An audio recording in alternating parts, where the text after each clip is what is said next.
waxa kale oo dhaqaalaha soo hosgalaya employment-ga iyo shaqo abuurka waddankan dhaqaalihiisu shaqo ma abuuri karaa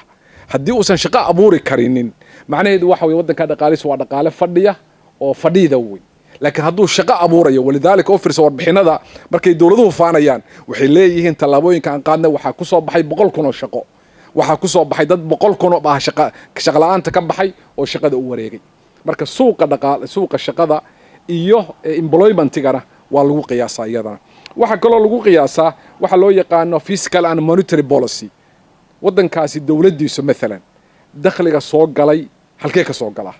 ma cashuur baa ma guarantees baa sidee bay u maamushaa iyadana waa la isweydiinayaa oo waxay ka mid tahay waxyaalaha waddankaas lagu qiimeeyo dowladda deynta lagu leeyahay intee leeg tahay ma dowlad deyn ku jidha oo GDP-geeda intiisa badan deyn u baxda miyaa mise waa dowlad deynteedu ay yar tahay oo deynta iska bixin karta wadannada qaarkood waxay soo saaraan oo dhan deyn bay ku bixiyaan waxba u soo hari maayaan marka ay difaacii iyo amnigii iyo dhaqaalihii iyo waxbarashadii iyo caafimaadkii ay uga qayb galaan